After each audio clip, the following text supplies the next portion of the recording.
Special guest here with us today from PANSOC, the Panther Special Operation Command.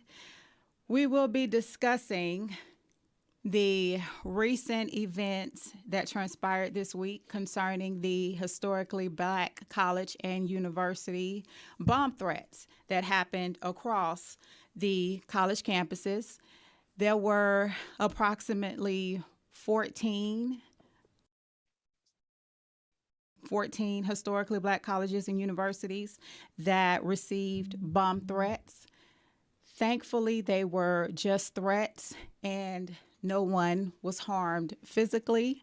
However, there were other implications behind that that we will get into. And again, we do have special guests with us today, and we will be discussing the response or our response as a community to those threats and our show of solidarity, our concern, as well as our commitment to the youth in our communities.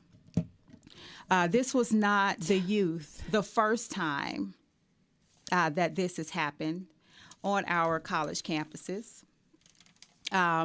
Not even this week or on this our year. College campuses. So, not even this week or on.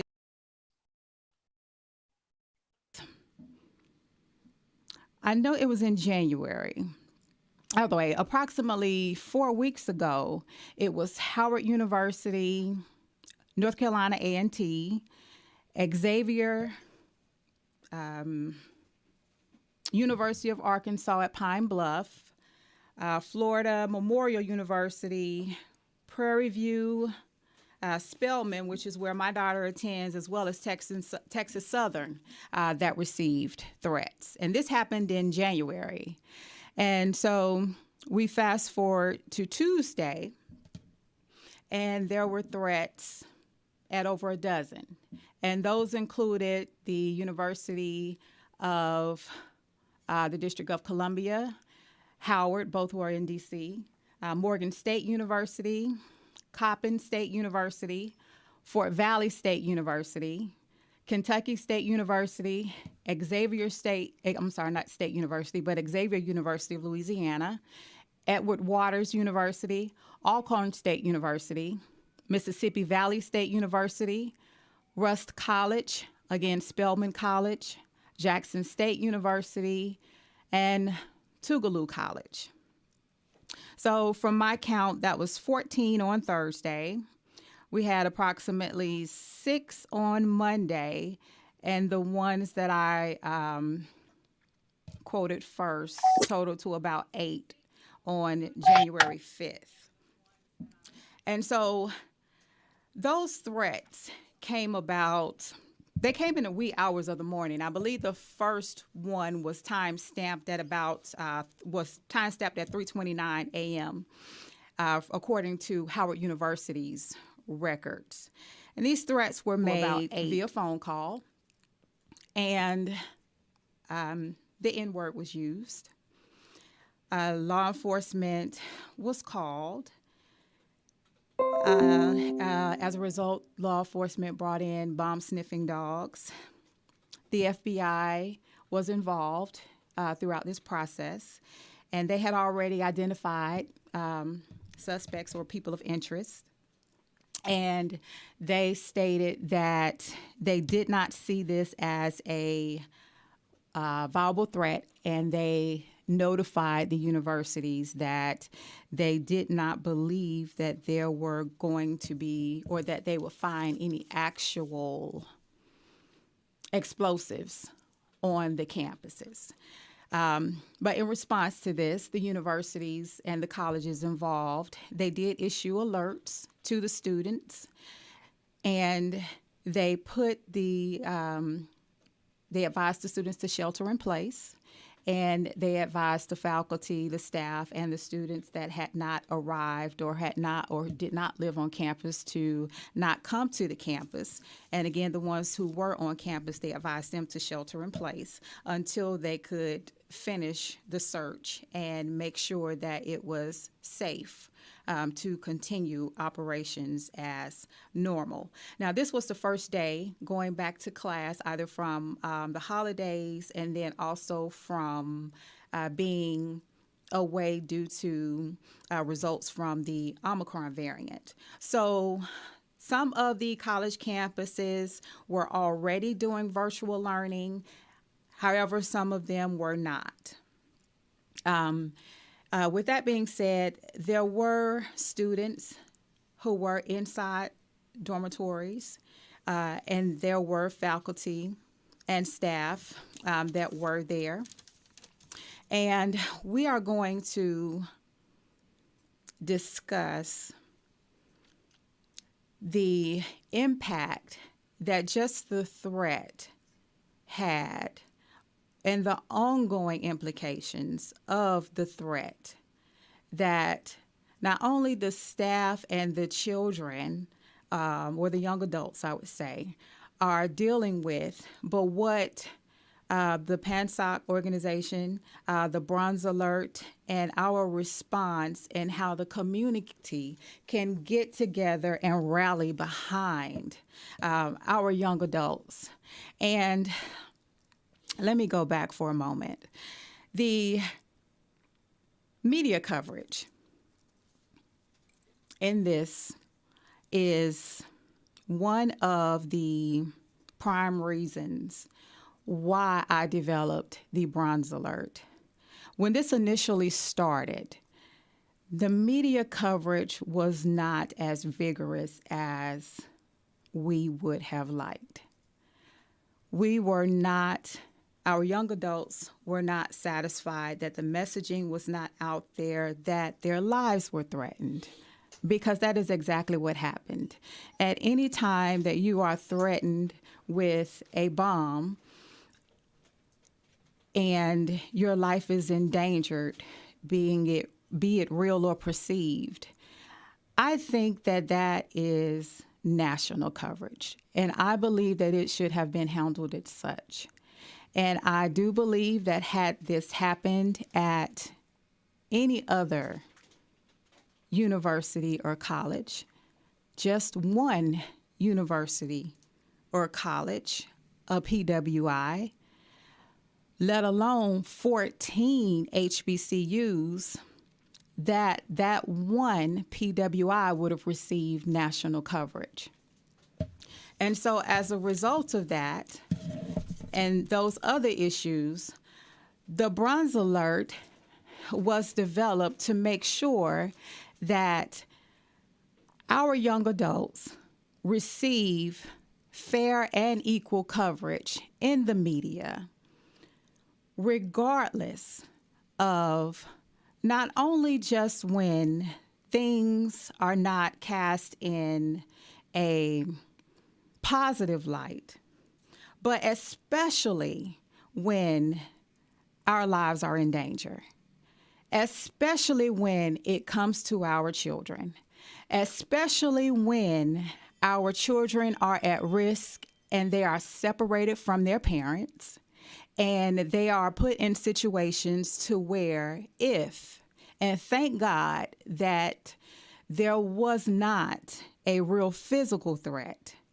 But had there been, you have children, young adults, who are across the country and miles and hours away from family and people who can actually and physically put their hands on them and who have no resources and no way to actually get to them, to get to the help they need. They practically is tantamount to being in a foreign land or on an island.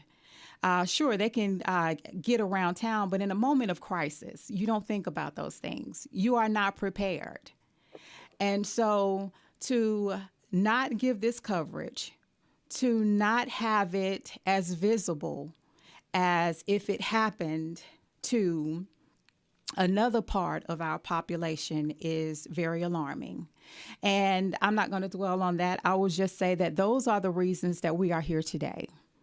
That is one of the many reasons that the Bronze Alert was created. And that is one of the reasons why we are here today, to put the messaging out there, to show how we will use the Bronze Alert as well as PANSOC to put measures in place to where things like this happen, that our young adults will not only be prepared, but they will be able to help themselves, and also in working in conjunction with the emergency services that are already available to them at the colleges and universities that they attend, but to be able to, psychologically as well as physically be able to take care of themselves and navigate through situations like this and then come out better on the other end. So, with that being said, I will just say one other thing when it comes to the media coverage. The messaging that is out there. I stated before that the FBI and other outlets have identified six, I believe the number is still six, suspects that they call them persons of interest. And they have also categorized them as tech-savvy juveniles.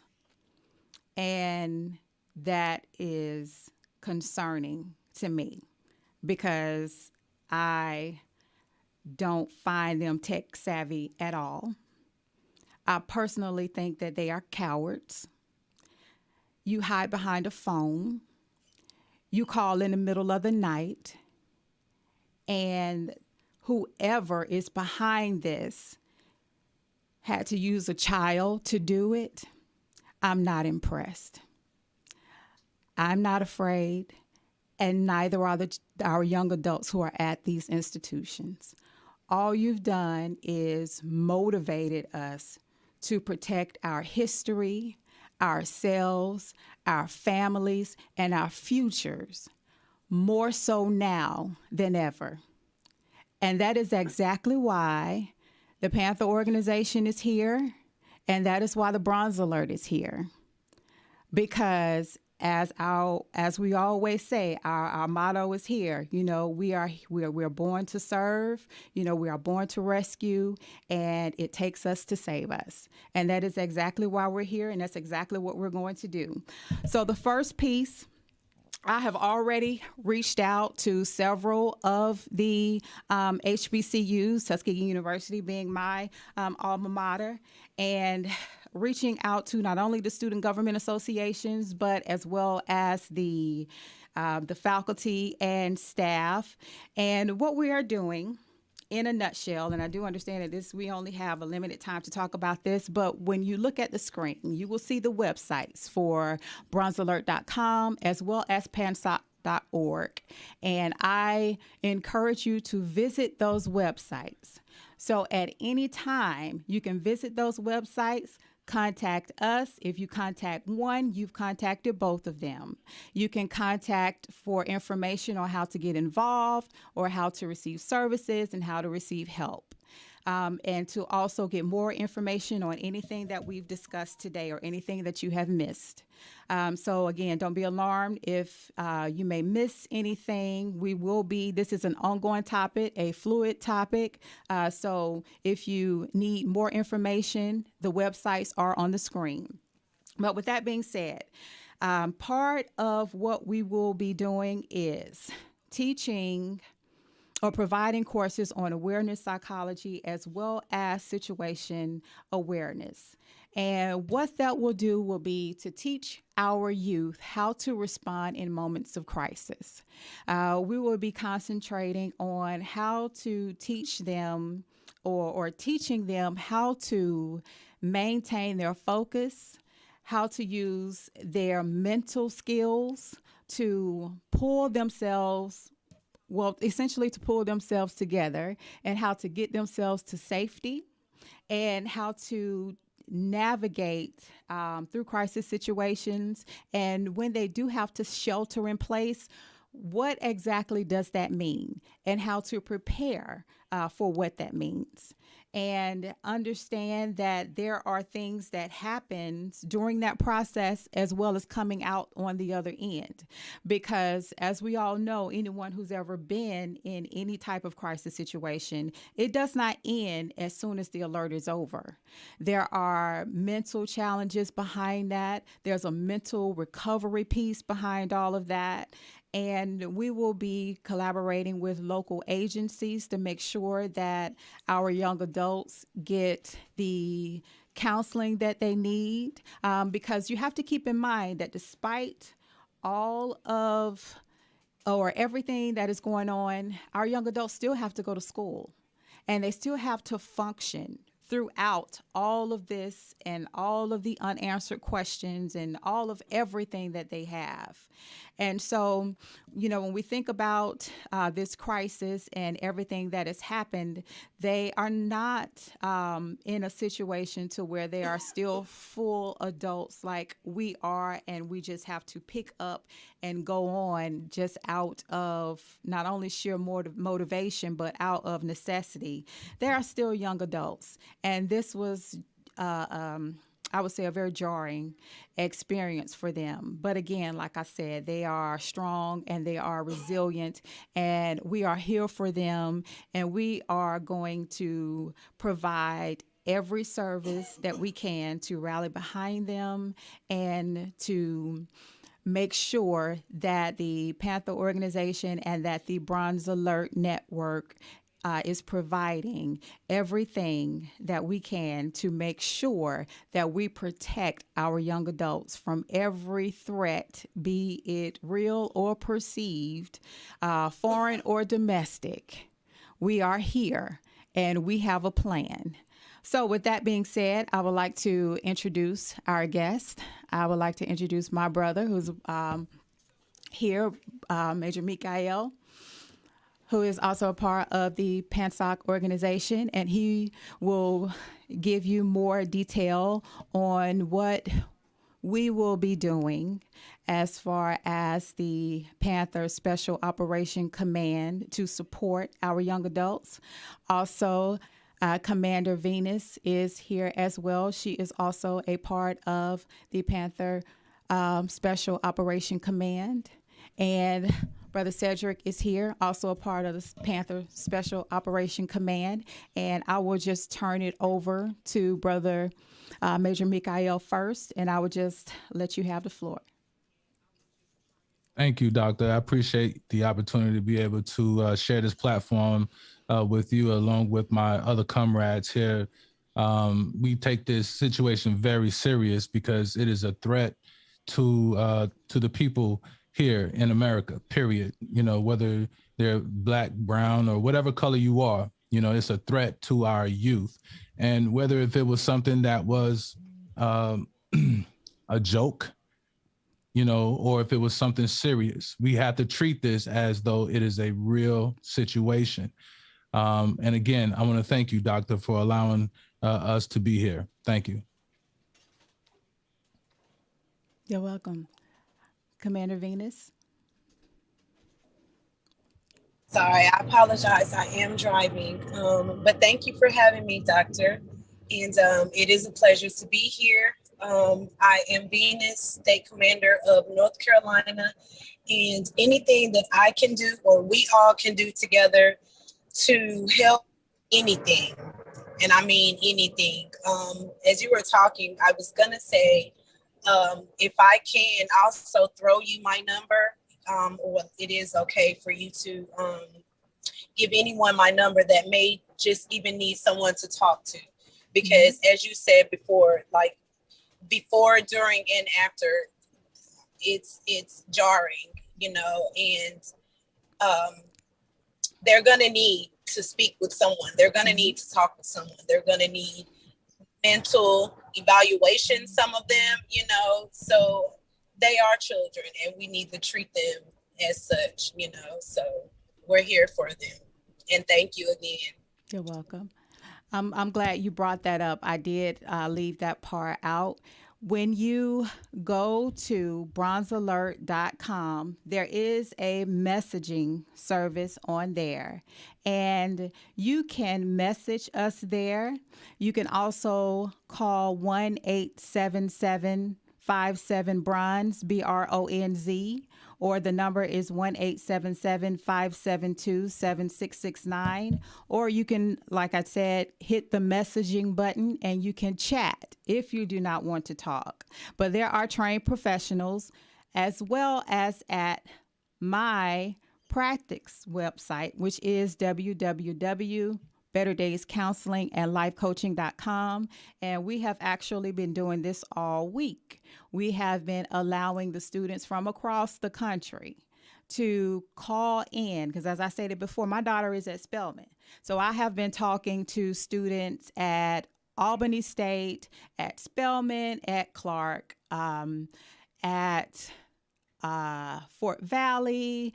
I've spoken to a couple of students that actually, excuse me, were not at a college where there was a bomb threat. But again, our motto with the HBCUs, what happens to one happens to us all. So they kind of feel as though they are sitting ducks, I would say. I hate to use that term, but they feel as though that it's just a matter of time, because they feel like our Black youth are being targeted. So with that being said, I'm glad Commander Venus brought that up, because we are here. And if you do need to talk, it does not matter the time of the hour, please reach out. You can find us on Facebook as well as Instagram, and we will find someone. If you are looking for resources in your area, contact us. And if we are not able to do it ourselves, again, we will find someone in your area who you can reach out to. Okay, and we will provide our contact information once the program is over. I will put my information as well as Commander Venus's information, so it will be in one spot for you. So I just wanted to get that out there before I let Brother Cedric have the floor. Good afternoon. Afternoon. Yes, I am really surprised and happy, Doctor, that people are taking this threat serious. This threat, I've been in the movement for 61 years. Oh, wow. Started when I was 9 years old. And I'm telling you, these threats are to be taken seriously. The only thing now is that we don't have a home way, and thank you for creating this way, that our kids can be safe when they're away from us, or at least have the idea how to protect themselves and be safe and growing up. Now they're adults now, or going towards being an adult. So the responsibility lies with responsibility of self. That's what freedom comes with. And in seeing this, I'm glad. I think we should take this very seriously, even though the FBI says, or whoever says that Homeland Security said the threat was, not so much, nothing, I find that incredible, because every time it comes to our colleges or our children or our brothers and sisters and wife and husband, it always comes to the fact when a Black person is injured, like this, kidnapped or whatever, then they'll look into it. It's not really serious. We'll we'll look down the road. Then they find the bodies. Well, oh yeah, it was real. The mother felt like it was real. Why not take this seriously? So I think that it's good that we are relying on ourselves and our children to come up with a system that they can protect themselves and defend themselves, and also have a place they can go to, have a plan in mind. I think that is excellent. It's beautiful. And I thank you, Doctor, for starting this up and getting this working. Thank you. I would, if I can add a few specifics, just in speaking with some of the students, there will be a time where I will have some of these students on. The students, there were going to be some on today. Again, they are processing through some things right now. This is new. And again, they are still in the middle of classes. And I don't want to overload them, I would say. We're concentrating on, we're meeting them where they are, I would say. And right now, they need some time to process just the events of the week in private right now before they go public with their stories. So what they've asked right now is just to do what we're doing right now, is to help them on the back end, so that when they are ready to, or when classes resume and that they are in person, that we have things available for them. And one of the concerns, if I could back up just a moment, that something that we really need to think about is that whomever is responsible for this is that children were used. And it is reminding us and taking us back to a time to where, yes, the bomb threats were at an HBC or at HBCUs, and the target was our youth, but it was not too long ago that our parents or grandparents were facing the same issues. So we now have our elders being re-victimized and re-traumatized and living things all over again, where we still have our elders living who actually witnessed church bombings and school bombings and things of that nature. And now they're, of the mindset, of course they know that racism has not died. But in their eyes, it's not, it's different, I would say. But then to see that our HBCUs are under attack, a lot of the elders that I have spoken with, they see our HBCUs as, or our college campuses, as nurturing safe havens for our children. They are seen as places where our children can go Time to where, yes, to escape white supremacy, or where they can go to be amongst others like themselves. Just the history of HBCUs. We know some of them were started by people of no color, still just to promote segregation so we could have our own schools and not be around certain things. And the hate is still seeping in. So we still have generation upon generation upon generation being re-victimized with this whole situation. And with it being done by juveniles, guess what's happening? We're not going to know who did this. Juveniles are protected under the law. So we are not going to get names. We are not going to get pictures. We are not going to know where they live. The information is going to be protected. We are not going to know which direction this threat came from.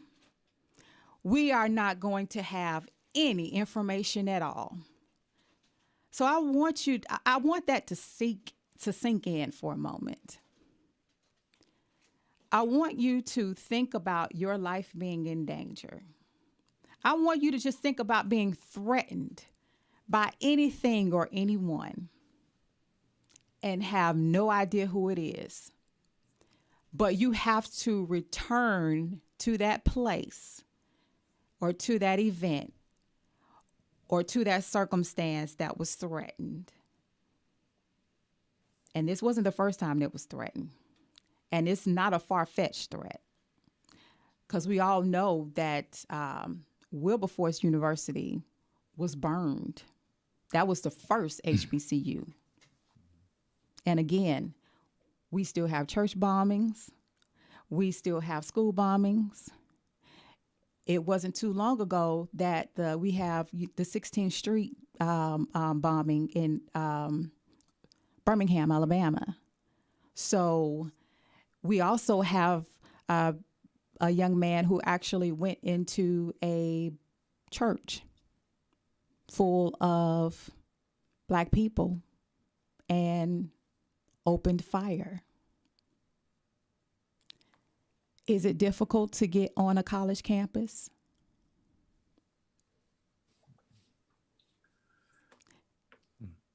How protected are our children? And we have no idea who to look for, what to look for, where they are coming from, because whomever is behind this, they used children. So this was planned. These are not tech-savvy juveniles. This was done purposely by some cowardly adults who wanted to make sure that they were not caught and who are sacrificing their children for this very cause. Because again, yes, I will say that, yes, the FBI, they are looking at this as a hate crime. And yeah, that's wonderful, as they should. Juveniles are still protected under the law. Let's say they are prosecuted.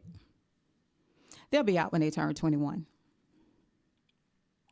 to do this all over again with more malice, because now they've been locked up for X amount of years, because I don't know how old they are. But you still have their parents who are free, grooming more children to do the exact same thing that has happened right now. But again, that's a different topic for a different day. But still, the fact remains that our children, our young adults, are under attack from a threat that we do not know what exactly this threat is. We do not know who this threat is or where this threat came from, because it was made by juveniles. So we have to be on guard. We have to prepare our young adults for what we do know. Again, our young adults are not afraid. They are concerned, as they should be. But what they are is they are motivated, I will say. I'm thinking about Raymond Johnson. He teaches mass communications at Edward Waters University. He's a professor at Edward Waters in Jacksonville, at Edwards University, Edward Waters University in Jacksonville, Florida. And he's also a doctoral candidate there as well. And he was saying how he received the alert early that morning. And he said it felt like a gut punch to him. And okay. And what he said was, it took him back to just thinking about those little girls in the South that had to be escorted into school by the National Guard Armory. And he said what he chose to do was that he went and he put on his Edward State University shirt, and he went to the university when it was safe, when the alarm cleared, and he worked out. because he wanted whoever was watching, just in case they were watching, to let them know who he was and that he stood HBCU strong and that they were not going to deter him from his day or from his activity. And so he wore his university paraphernalia and he went about his day. And that's where our children are. And that's where we need to meet them. And so, and I'm going to get to you in just a moment, brother Cedric. And so one of the pieces that we've put together is in conjunction with and just to put, a period behind some of the sentences to let the community know that we do have actionable plans behind what we're doing. So, for example, like with the bronze alert, when we have runways that are going home or who want to go home, or runaways that we have going back to families or to safety. We have collaborated with Uber as well as, not Uber, but Lyft and Greyhound to provide transportation free of charge that we pay for, to provide transportation for the child and the guardian, because guardians cannot travel unaccompanied, so that's why the transportation is provided for the guardian to come to the juvenile and then transport them home. So with that, we are reaching out to all transportation agencies so that when any kind of disaster happens, and I just don't mean disaster, because I want to also put it out there that PANSOC, not only with PANSOC, it is rescue, and it is rescue across every facet, not just disaster relief, but if you are in harm or in danger, be it domestic violence, be it any circumstance of where you need to be rescued, please reach out to us. But and I'm running out of time, so I hate to, I'm not jumping past things. Again, the websites are up there. Contact us. But I've reached out to transportation agencies so that none of our young adults are displaced. So when things like this happen, even if it's not going to be free, it will be discounted so that we can get our children out of harm's way and get them home. Okay, Brother Cedric, go ahead. Oh, yes. I'll try to be very brief. When you said the bombing in Birmingham, the 4 girls that died in Birmingham in the basement, I was 12 years old when that happened. The same age as some of those good kids, right? Mm-hmm. And you know how it is for a parent that this is going on. It's what mega Evers. This is going on all over during the 50s and 60s. People are dying and getting killed by the Ku Klux Klan and or just white supremacy, just because. In New York, Chicago, anywhere. And for them to try to explain to you that you still have to get up and go out and live your life and do the world, right? Mm-hmm. But how to protect yourself the best way you can, because they ain't with y'all time. And you were raised up to be an adult, responsible for yourself on your own. So you have to go out there and do it anyway. Mm-hmm. Whether they wanted to hold you and crush you. But we understood the reality. I'm right here in Atlanta. When Martin Luther King in 1960 moved over there on Sunset. They were burning crosses all around, and that was a prominent neighborhood back then. They were burning crosses right in his yard, right next to all this black community, affluent black community. They were burning crosses everywhere, and people get dumped down the street, up Hunter Street or Martin Luther King, because that used to be the main street up from down south of now. And people they dump black bodies on there, beat up or whatever. So you get a chance to see this, right? You move on. It don't stop your life, right? It's just another note in your life to try to remember to tell people when you get a certain age. You become a great-great-grandpa, which I am. And, but I want people to take this seriously and take this minute to whatever plan somebody comes up with, a decent plan, so the kids know that they can come together, know how to take care of themselves, and know how to form and know how to do all the basic things you have to do. Escape, protect yourself, whatever, go to a place that's safe for you in place. They can arrange their own place in place because that gives them confidence, what they can do. You know, if a child doesn't have the confidence, anything that we do will be rebelled at. Oh, you violate my rights. Oh, my friends. No. When they know they have a way that they can do themselves, and they will take their schools, and that's it. And the other thing, you know, I remember a story, and this is true. I was in the civil rights movement, number one, since I was 9 years old. Anyway, there was a man found buried in a pond. He had about 800-pound chain wrapped around. So the reporter came up to the sheriff as they was dragging the man the body. Said, "What do you think about this? This black man got 800 pounds of chain around him. What do you think about this?" Well, the nigga tried to steal more chain he could carry. See, that's the attitude that they have. And I'm working on a case in Savannah where a black boy was shot by a white boy, and in the dark, they were able. The white boy told them he didn't do it. In 3 hours, they released him. He hadn't been tried since. Then in 5 hours, they arrested another guy. They had come out with a guy and put him in jail. He's still in jail now since December 7th. Just right around our neighborhood. A major, you know, I came over there.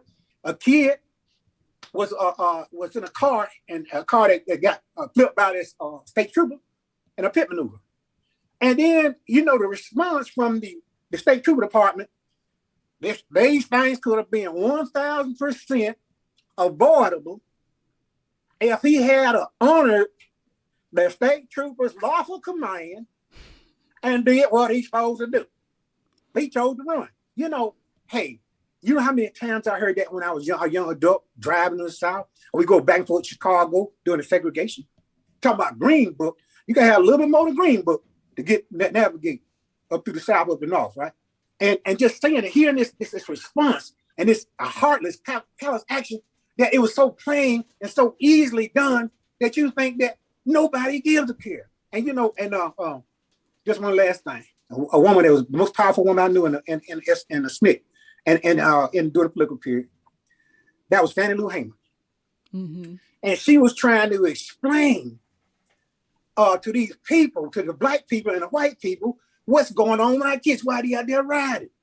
And she said, you know, they don't believe anything you saying, they ain't listening to y'all. They ain't listening to us. We trying to tell them not to do these things, right?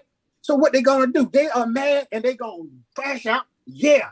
You know, I'm sick and tired of being sick and tired of this thing happening over and over again. And the only way our kids know how to respond is create turmoil. So we have to understand this. Why we have a lot of problems in our community. But the main thing is we have to really push and enforce this and understand. I know as a mother and as a father, I know y'all feel, because your child away, you can't hug it, you can't grab it, you can't put a bandage on their knee, whatever. And it's fear, but you have to, that they were born to go out on their own. Most of their life is going to be an adult. They were born to this. So you have to give them the strength and courage, not only for themselves, for the people around them and the children they may have, or their children's children, or their nieces, nephews, they're going to have for generations.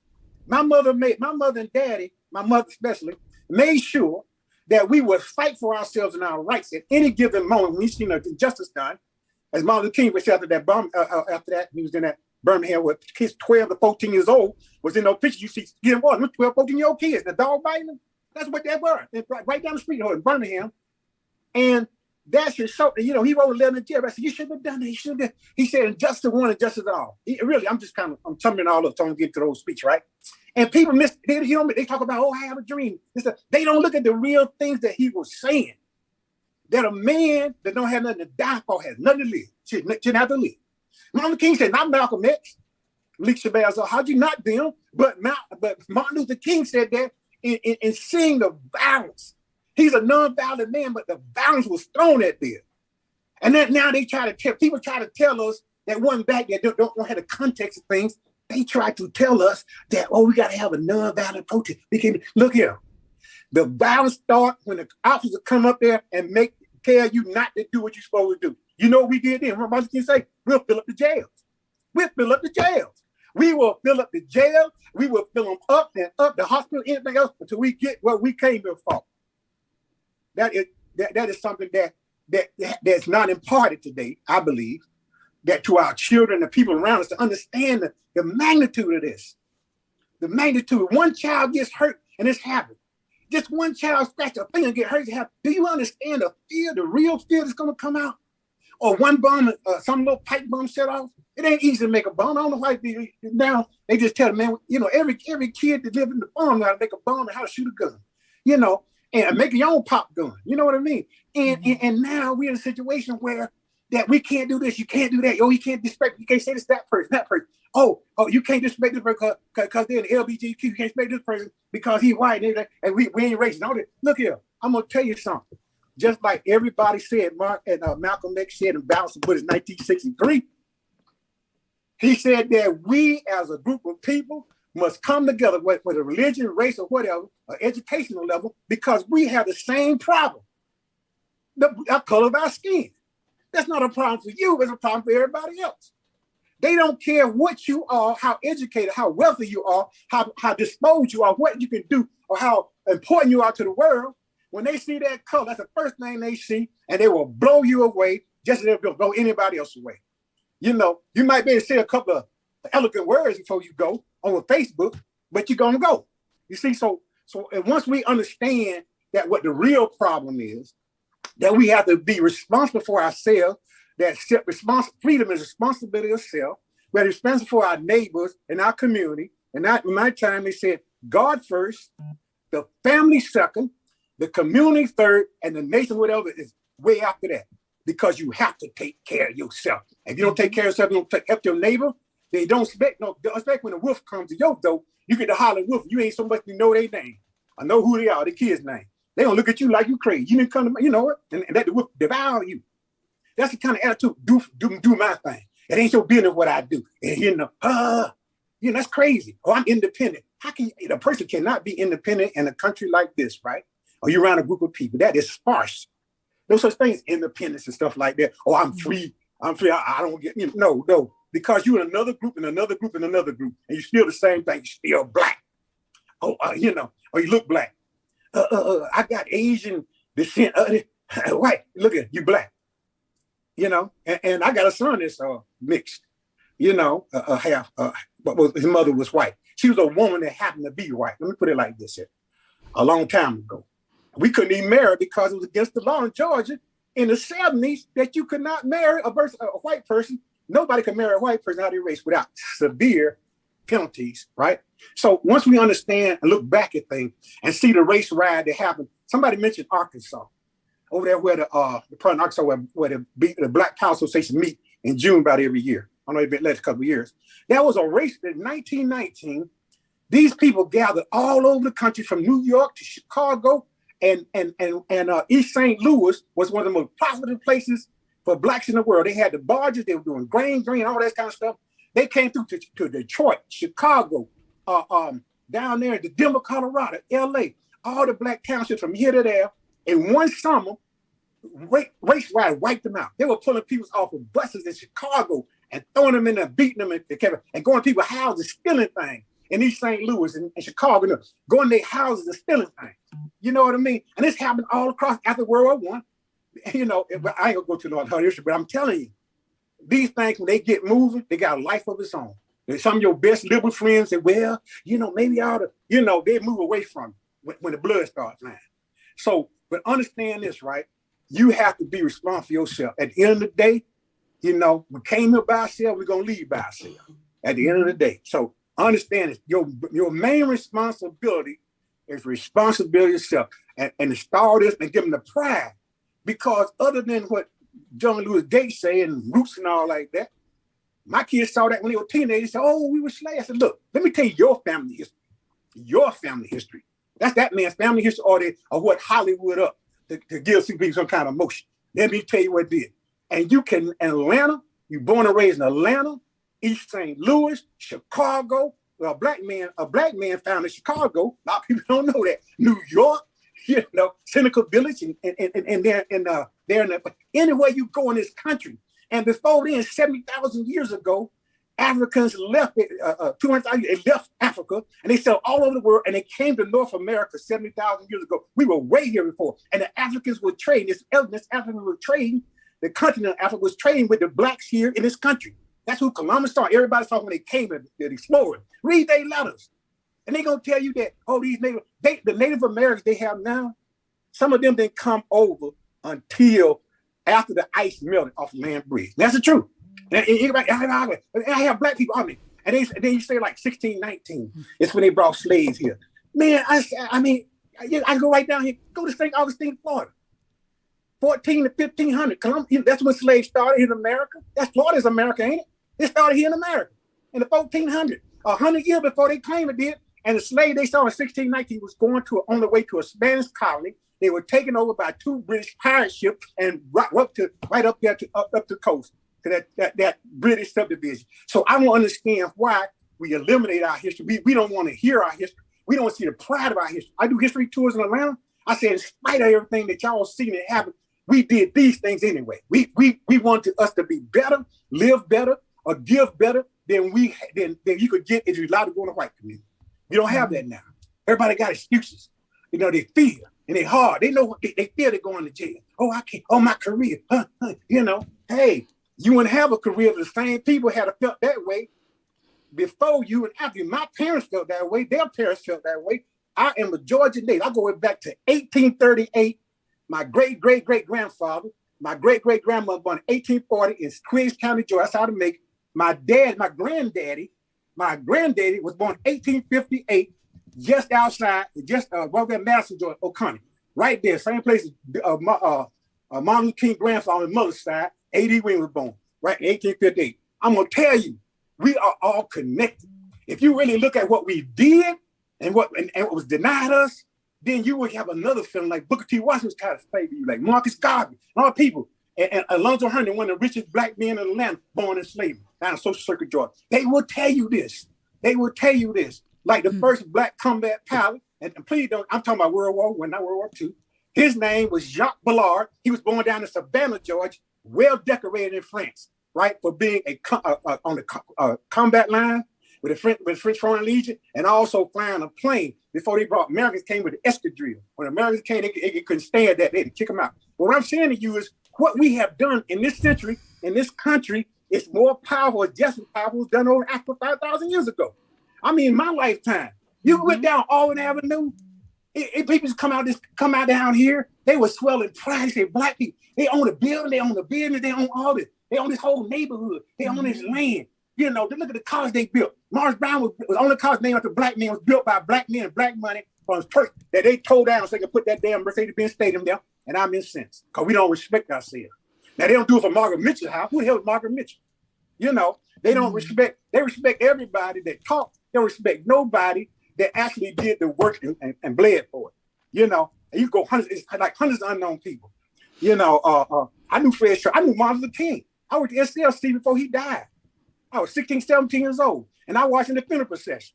And I had an understanding what they were talking about, what he was about. And it wasn't about like everybody said, all these beautiful speeches they be talking about, like the March on Washington, which he wanted to control that. Kennedy put them and a couple other people in that to try to mill it out.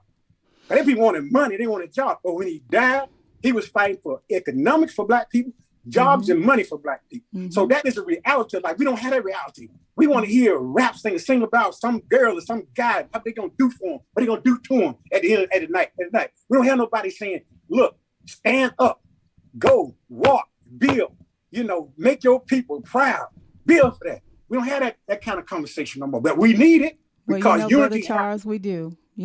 And that's what we have at our HBCUs right now, and that's why it is so important, not only at our HBCUs, we have that in our youth across the nation, because we do recognize that, college is not for everyone, but we have other youth that are out there who are actually doing the work. We are asking the community to join in with us, just as you did with everything that you spoke about. You got involved in this at a very young age, and it's because of you that we have you here and the things that you have accomplished, that we are hoping that with this platform that it will get others who are listening galvanized to just chime in and to to help us, help ourselves and help our youth, and to get involved in the communities and do everything that we can to prepare ourselves. You spoke about being independent and us being interdependent, and those things go hand in hand, because you were exactly right. And that's where the awareness, psychology piece comes in. We will be teaching how to, prepare yourself as an individual so that you can work collectively to get through those times when you have those, alerts and things go off on campus, or again, those personal issues. Because as I said before, the Panther Special Operation Command is an abroad rescue mission, not just disaster relief, but we also deal, in domestic violence and other issues that happen within our community. So we're running out of time. I want to thank everyone, our panel, Major Mikael, Commander Venus. Again, thank you so much. Brother Cedric, I am so thankful that you joined in on the conversation today. We will definitely be visiting this conversation again. The websites, www.bronzealert.com, www.pansoc.org. Please get involved. You can also donate if you have any resources that you want to donate to the organization or to help out our youth across the country at these HBCUs. Please let us know. You can also donate to KUAW.org, who is the venue for this platform, so we can get the message out to the community. And I would just say thank you for tuning in to us today. And I hope you all have a great day. And I will see you guys in 2 weeks. Thank you. Blessings.